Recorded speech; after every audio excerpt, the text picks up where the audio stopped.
Olá, estamos de volta com o ExpertCast, o podcast focado em inovações na saúde.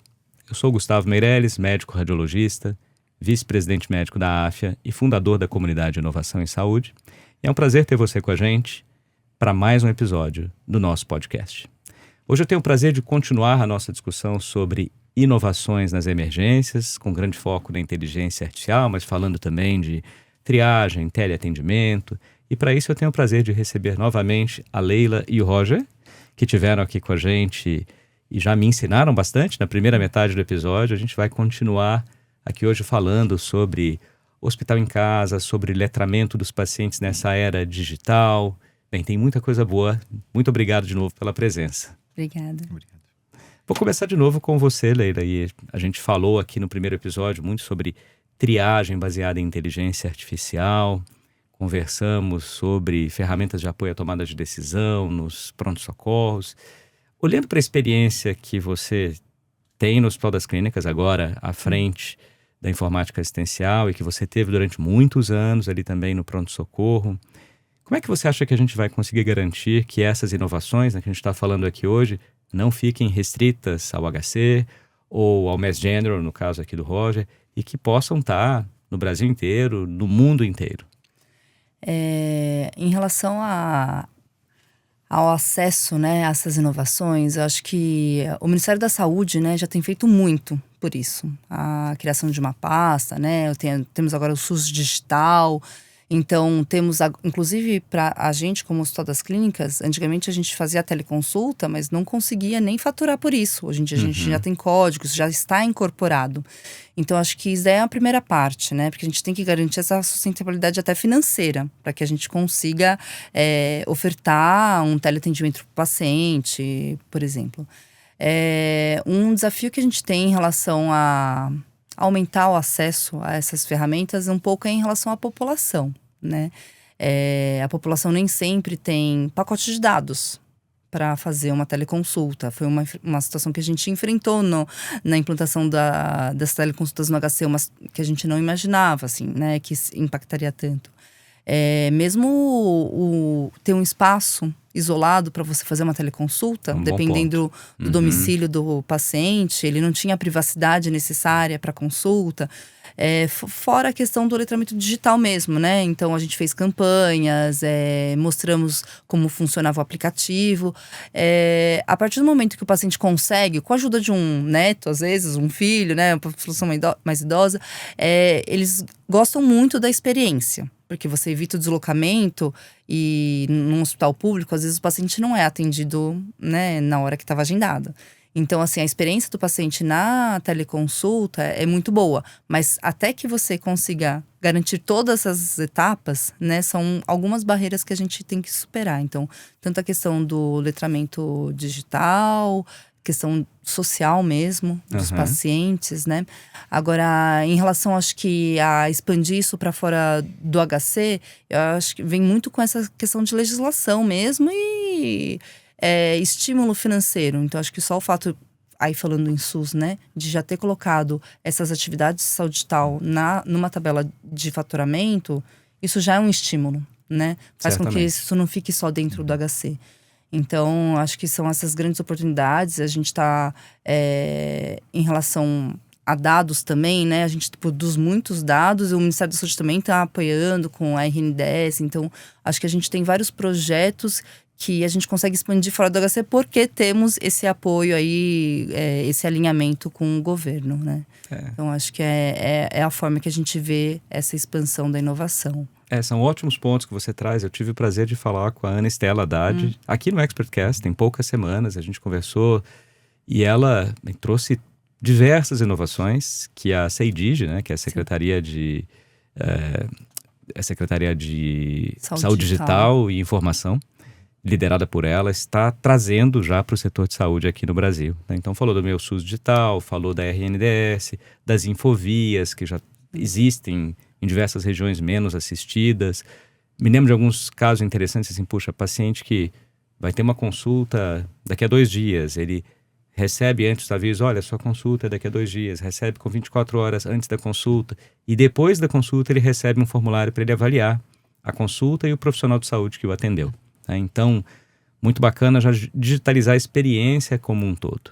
Tá? E aí eu queria passar para o Roger agora para falar de uma outra tendência, que é a deshospitalização, o hospital em casa, e como que as inovações também vão poder auxiliar nesta rota aqui, né, de saída do hospital, né? Hoje nós ainda temos uma cultura muito hospitalocêntrica, e como que as inovações nos ajudarão nessa próxima etapa.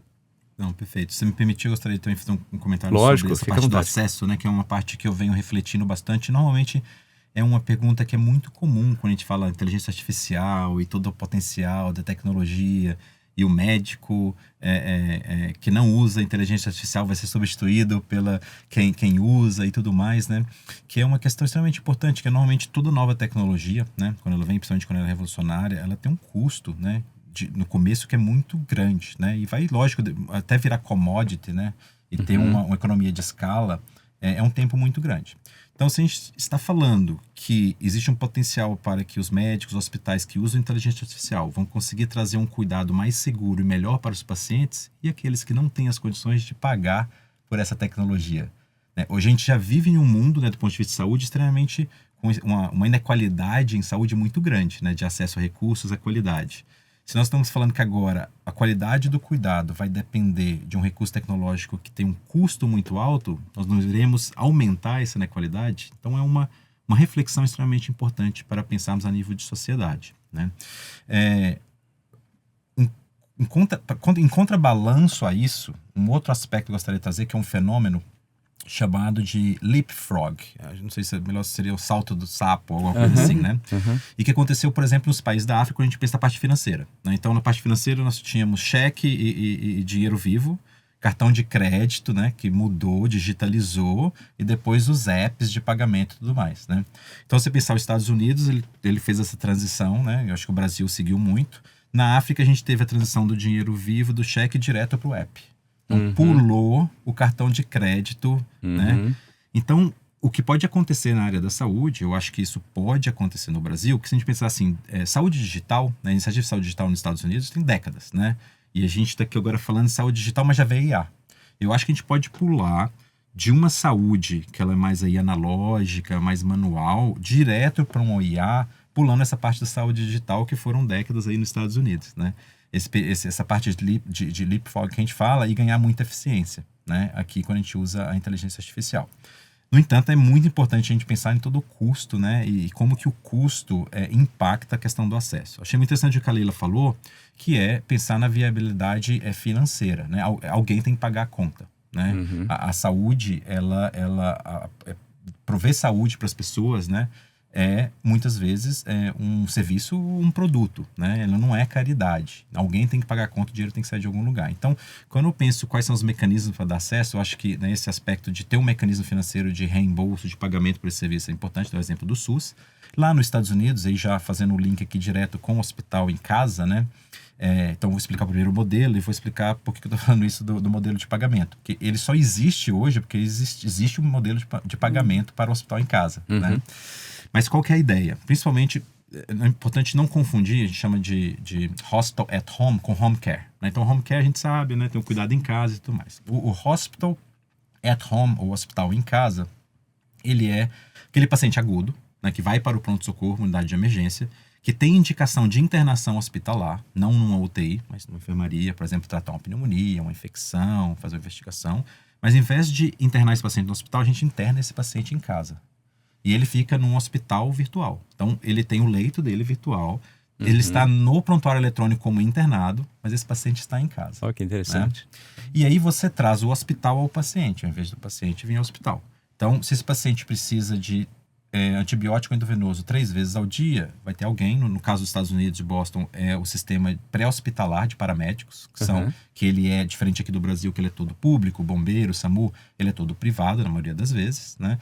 Então, tem uma parceria entre o hospital e esse serviço de paramédicos, que muitas vezes estão com a capacidade instalada de plantão e ociosa. Eles vão na casa do paciente, administrar a medicação, tirar sinais vitais e conectar com os médicos por telemedicina, né, no hospital. Esse paciente fica internado em casa, né? Benefícios, né? Do ponto de vista de qualidade, de experiência do paciente, eu agora estou na minha casa, assistindo televisão com meus familiares, vejo estar no quarto do hospital, né? Custo, 1 metro quadrado de um leito no hospital e o de casa, né? Então, a conta é que sai muito mais barato e a experiência do paciente, o desfecho, é isso que vocês estão vendo agora, é muito melhor você internar esse paciente em casa do que no hospital, né? Agora, isso torna realidade porque o sistema americano, tanto o público, né, que é o Center for Medicare e Medicaid, mas também os planos de saúde começaram a pagar essas internações em casa. Lógico que pagam um ticket menor que a internação hospitalar, mas o custo é muito menor. Então, eles também geram uma margem maior para os hospitais, né? Então, ele é melhor. É a questão do valor, né? Ele tem menor custo, né? Ele melhora a qualidade de experiência para o paciente e agora os desfechos é o que eles estão vendo. Onde entra a IA nisso, né? Para que isso seja feito, a gente não vai conseguir criar vários hospitais na casa de vários pacientes. Então, o monitoramento remoto, né, é super importante, mas se você tiver que ter pessoas olhando monitores o tempo inteiro, também não vai funcionar. Então, a IA tem um grande potencial para predizer pacientes que se beneficiam e que podem ir para o hospital em casa e aqueles que não, que provavelmente eles estão bem agora, mas eles podem deteriorar, então é melhor interná-los, né? Então, a IA, a parte preditiva da IA, ela vai ter um grande impacto desse modelo de hospital em casa, né? Acho que é um modelo bem interessante, mas, de novo, ele só existiu e ele está crescendo. Hoje, Boston, o Mass General tem o maior serviço de hospital em casa dos Estados Unidos, e a Mayo Clinic tem o segundo, né? E está crescendo de maneira bem vertiginosa. No Brasil, acho que a gente não viu ainda, porque aí é a questão dos incentivos, né? E pensar um modelo de financiamento, né?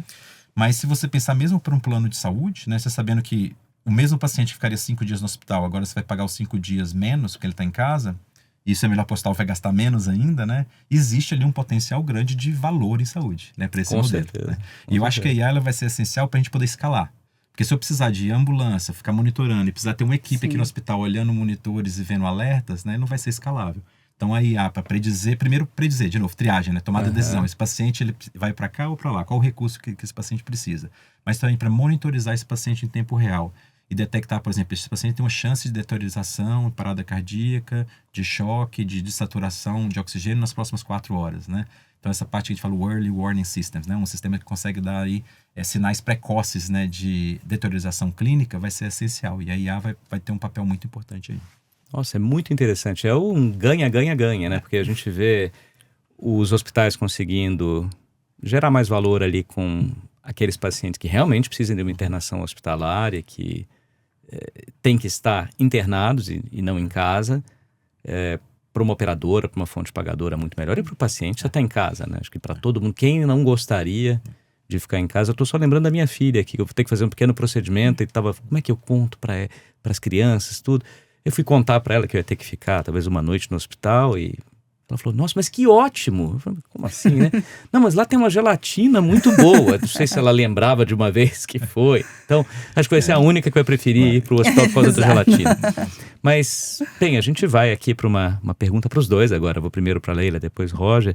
Olhando para frente, né? Nos próximos 5 anos, 10 anos, o que você vê, Leila, assim, de principais inovações que devem transformar ainda mais o setor de emergências hospitalares e hospitais em casa, como o Roger trouxe aqui? Eu acho que assim, a gente fala muito de ferramentas de IA, mas na prática mesmo, a realidade do médico é aquelas 10 telas. Eu acho que a gente tem que ver realmente a IA incorporada nos sistemas hospitalares, apoiando ali o trabalho dos profissionais de saúde. Porque é isso, muito fala, tem o algoritmo A, B, C, e é isso. 1000 cliques e mais uma telinha ali que você faz o algoritmo. Então, eu acho que a gente tem que incorporar isso daí na rotina hospitalar de forma segura, né? Eu acho que a questão do contexto, né? Qual o banco de dados onde essa IA foi treinada, acho que isso é um ponto, acho que, essencial para você garantir a segurança do que a ferramenta está sugerindo ali para você, né? Será que aquela sugestão realmente foi construída com base no seu perfil de pacientes? Porque acho que o perfil de pacientes ali que construiu todo o histórico é essencial, né? E a gente tem muita variabilidade, mesmo dentro do Brasil, né? Então, acho que essas são as questões. Acho que começar a usar a IA mesmo no nosso dia a dia, de forma para apoiar o profissional de saúde, e evitar que seja mais uma abinha, mais um clique e mais um trabalho para o profissional que já está sobrecarregado, né? Então, eu acho que a gente tem que começar a trazer benefício. A gente, tava relembrando, nós somos da época que a gente implantou o prontuário eletrônico na emergência. Exatamente. Nossa, o que eles reclamavam. Eles queriam voltar pro papel, era muito mais fácil, porque senão eram muitos cliques. E essa é a realidade. Hoje em dia, quando cai o sistema, eles reclamam, porque daí, né, o histórico já tá lá, ninguém quer o papel. Mas ainda não, a jornada pro profissional ainda não tá fluida. Então, quem sabe a IA aí ajude a fazer o resumo do paciente, faça uma sugestão aí, uma predição para onde o paciente vai, otimize recurso, né? Eu acho que eu direcione as compras hospitalares com base no que você está prevendo. Então, eu acho que é usar a IA mesmo na prática, e não só esses cases. A gente tem muitos cases né, de sucesso. Eu acho que a gente a gente também falou disso aqui, teve um dos primeiros episódios até do Expertcast foi sobre inovações em supply chain na saúde. E aí o meu xará, o Gustavo, o Galvão, junto com a Mayuri, falaram muito disso, inclusive do case do Hospital das Clínicas de gestão de insumos e de medicamentos. Então foi bem interessante. E uma outra conversa que você está trazendo, de novo citando a radiologia, se você pegar radiologistas hoje e falar, e aí, inteligência artificial, a maioria vai reclamar. Porque até o momento, ela está trazendo mais trabalho do que tirando o trabalho do radiologista. Porque ela é um passo a mais de... Ele foi, deu um laudo e tudo. Peraí, agora eu tenho que ver o que a inteligência artificial viu nessa tomografia de tórax. E falou, puxa, não concordo com esse nódulo, com aquele. Então, ainda não está como um ganho de produtividade e como copiloto. Vai chegar lá também, tá? Como prontuário eletrônico lá no comecinho. E você, Roger, o que você nos conta aí para os próximos 5, 10 anos? Olha, vou ser pouco original aqui, repetitivo e enviesado. Mas é ótimo, a gente consolida a informação. Porque eu concordo, acho que exatamente com os pontos que vocês trouxeram. Eu acho que eu começaria falando com... Eu não sei quem falou essa frase, mas eu estou cotando aqui. Que inovação não é ter uma ideia inovadora, brilhante. Né? Inovação é resolver problemas. Né? Então, quando a gente pensa pro lado da experiência do profissional de saúde, né? Que a gente está falando aqui de auxiliar tomada de decisão, de ajudar na triagem, né? De auxiliar ali no diagnóstico, tratamento, você vai para o hospital, em casa, você vai para a UTI. A experiência do profissional de saúde hoje, com os sistemas digitais, ela é horrível. Né? Isso é documentado, tanto nos Estados Unidos quanto no Brasil. Né? Hoje, são os prontuários eletrônicos do paciente, né? O Electronic Health Record, que é o sistema de registro das informações onde a gente utiliza para tudo. Né? Nos Estados Unidos, a gente tem dados para isso. Existe uma escala chamada System Usability Score, um score de usabilidade, através de várias indústrias. Qualquer sistema digital existe um benchmark de 1 a 100, né? Onde acima de 68 é considerado razoável. Né? O maior prontuário eletrônico dos Estados Unidos, que tem 48% hoje dos hospitais, tem 47 de 1 a 100. 68 é razoável, tem 47 de usabilidade. Aqui no Brasil eu não tenho esses números, mas todos nós usamos todos os diferentes tipos, né? A usabilidade, o número de cliques é importante. Quando a gente volta agora na base aí de qualquer solução e inovação, que é, eu falei, resolver problemas, a gente fala resolver problema para o profissional de saúde nesse primeiro momento, não estou falando de ferramentas para o paciente, estou falando para o profissional de saúde. É aquele conceito que é o jobs to be done, né? Qual que é o trabalho a ser feito, o que precisa ser feito no seu dia a dia. O que o radiologista faz, né? Olha a imagem, lauda a imagem, olha a imagem, lauda a imagem.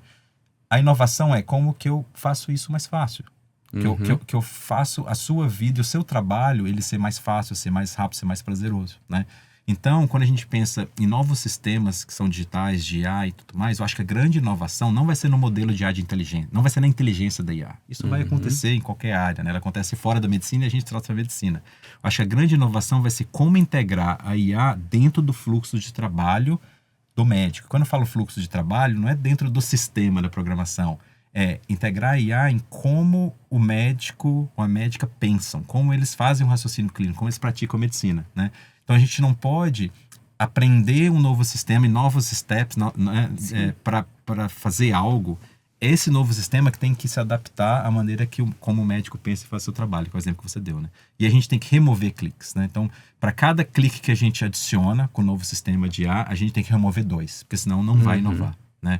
A gente não pode fazer isso. Isso está bem claro, né? Soluções que muitas vezes estão 99% acuráveis. Como eu falei, você tem uma acurácia do médico para um determinado diagnóstico de 80%. A gente prova que a IA tem 99% de acurácia, não significa que vai ter adoção, né? São duas coisas extremamente diferentes, né? A acurácia e a adoção pelo profissional de saúde. Então, Então, a integração com o fluxo de trabalho, né, é extremamente importante, que siga a forma como o médico pensa, raciocina e pratica a medicina, né? Então, a grande inovação vai vir aí. Ela não vai vir, eu acho, no modelo de que é super inteligente, que tem acurácia alta. Até pouco tempo eles publicaram uma meta-análise de todas as iniciativas de IA, né? E performances bem altas, muito melhores que os médicos, a adoção muito baixa ainda, né?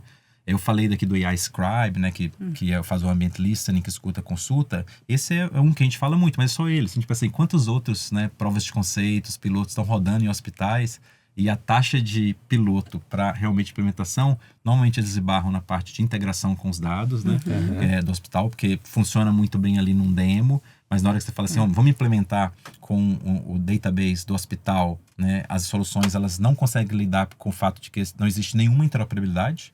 Cada hospital, mesmo com o mesmo prontuário eletrônico, tem tabelas e variáveis com nomes extremamente diferentes, né?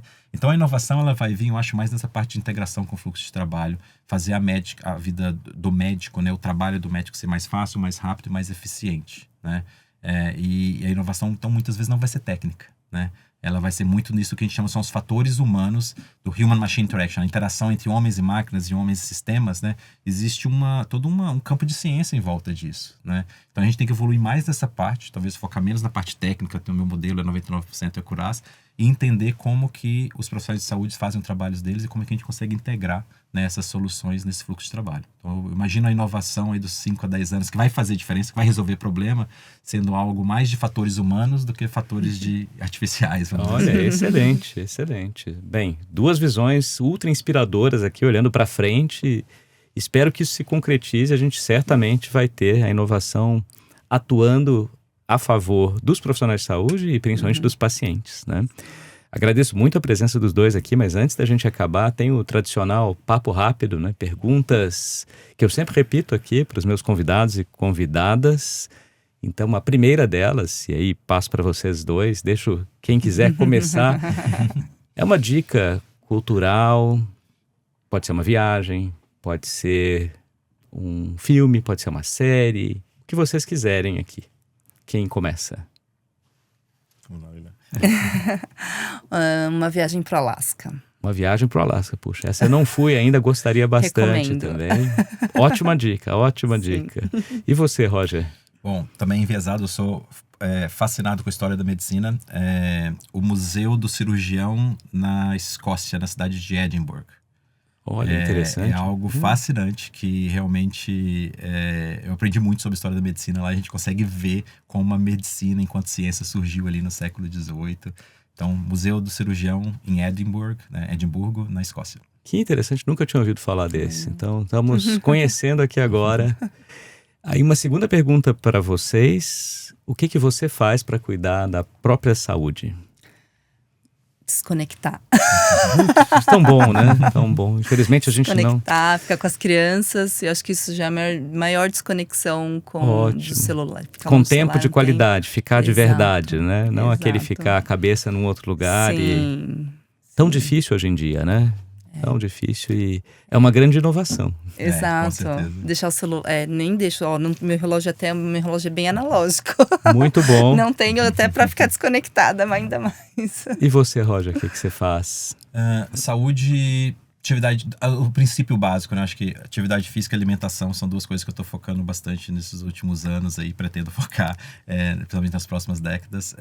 Atividade física. Então, comecei com a minha esposa a correr 5Ks, né? Bom. Corrida de 5 quilômetros. Então, muito legal. E uma alimentação mais consciente. Muito bom. Morando em Boston, quem sabe um dia a maratona ali. Exatamente. Transforma a região. Temos que qualificar para maratona. Mas aos poucos, né? E também não é obrigatório chegar na maratona. 5K é uma belíssima distância. É ótimo para correr. Leila, voltando para você agora. Pergunta difícil. Quem você entrevistaria num podcast? E pode ser quem já não está entre nós ou pessoas vivas. Eu vou... Nossa mentora, a professora Heloísa Bonfá.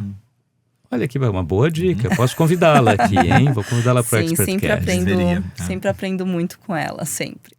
Muito bom. E você, Roger? Bom, eu vou do lado dos que já faleceram. Vou lá atrás, vou 2000 anos atrás. Então, assim, eu gosto muito da história da medicina.